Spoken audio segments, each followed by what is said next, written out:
बोल का विष्णु भगवान की जय। बोल बांके बिहारी लाल। बोल पुरुषोत्तम मास की। ये पुरुषोत्तम मास का महीना है, बहुत पवित्र पुण्य का महीना मानते हैं इसको। 2 साल में पड़ता है और आप लोग सभी इस श्रद्धा भाव से नई तुलसी लगा लें लोग अभी से, क्योंकि जो कार्तिक पड़ता है पुरुषोत्तम मास के बाद, वो कार्तिक भी बहुत महत्वपूर्ण होता है, तो उसमें नई तुलसी की हमें पूजा करनी होगी।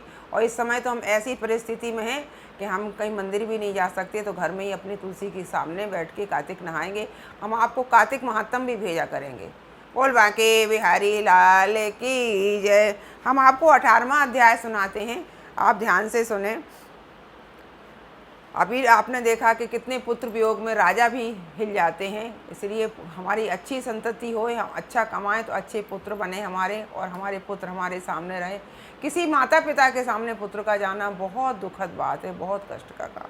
बोल बांके बिहारी लाल की। इस 18वां अध्याय इस प्रकार उस ब्राह्मण के विलाप को सुनकर 10 दिशाओं में गरजता हुआ मेघ बादल आया। उस मेघ से पर्वतों को कंपायमान करता हुआ, तीक्ष्ण स्पर्श करता हुआ बड़े वेग से वायु चलने लगी और अत्यंत जोर से वहाँ बिजली चमकने लगी, और मेघ शब्द से चारों दिशाएं पूरित हो गईं। इस प्रकार 1 मास तक ऐसा जल वर्षा की सारी पृथ्वी जल से भर गई, परंतु पुत्र शोक की अग्नि से तपे हुए उस ब्राह्मण को कुछ भी मालूम नहीं हुआ। ना उसने पानी पिया, ना भोजन किया। पुनः पुनः इस प्रकार पुकारते हुए ही उसको सारा मास व्यतीत हो गया। वह मास श्री कृष्ण भगवान का प्रिय पुरुषोत्तम मास था। सो अनजाने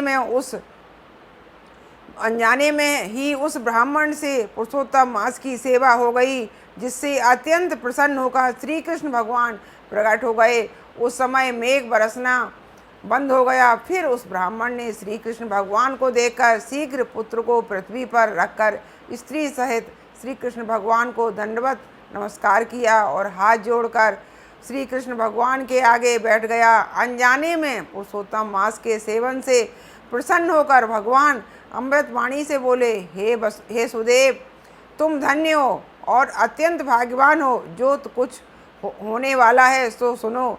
मैं कहता हूँ, हे ब्राह्मण, तेरे इस पुत्र की 12,000 वर्ष की आयु होगी। हे द्विजोत्तम, यह तेरे को सुख देने वाला होगा, इसमें कोई संदेह नहीं है।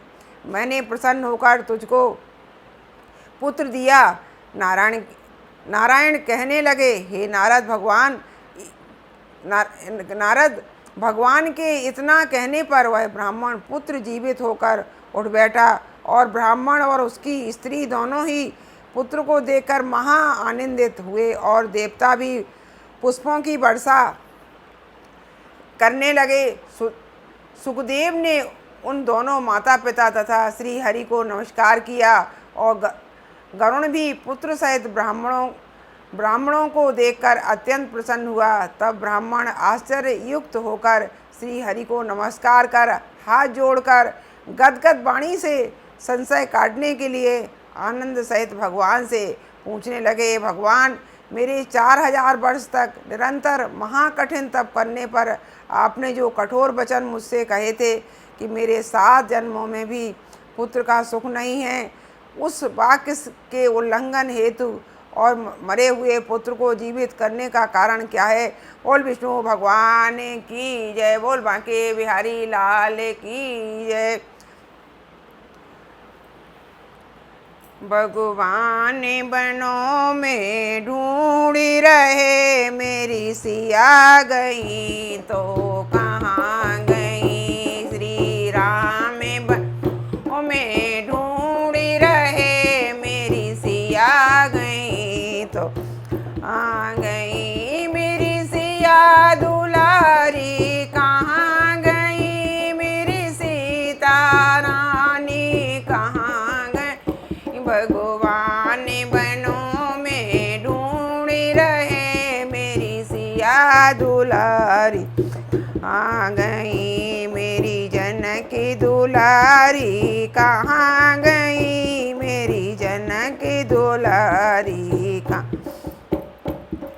बेल चमेली तुम्ही बता दो, मेरी सीता का पता बता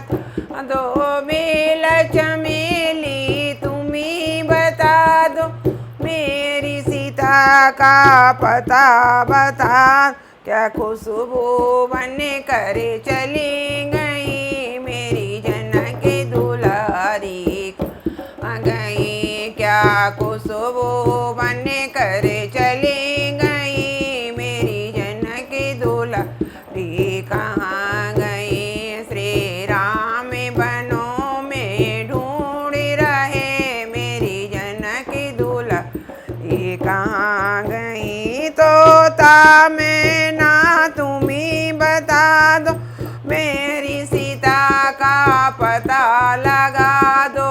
तोता मैना तुम्ही बता दो मेरी सीता का तो पता लगा दो। क्या मृगु मधुकर सैनी तुम्हें क्या हिरणी बन कर निकल गई मेरी जनक दुलारी कहाँ गई। क्या हिरणी बन कर निकल गई मेरी जनक दुलारी कहाँ गई। श्री राम बनों में ढूंढ रहे मेरी जनक कहाँ गई। चंदा सूरज तुम्ही बता दो मेरी सीता का तो पता बता दो। हे चंदा सूरज तुम्ही बता दो मेरी सीता का तो पता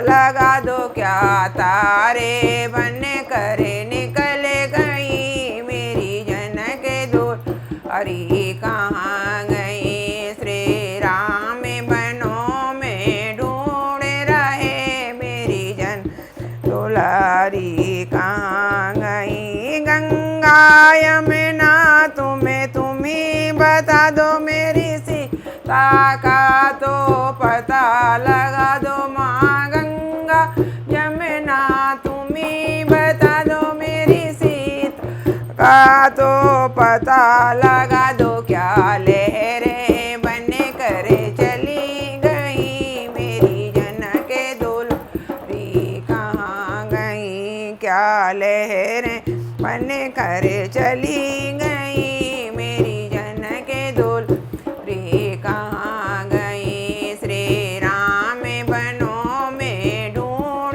रहे मेरी जनक दुलारी कहाँ गई। श्री राम बनों में ढूंढ रहे मेरी दुलारी कहाँ। वो राजा रामचंद्र भगवान की जय, बोल पुरुषोत्तम मास की जय।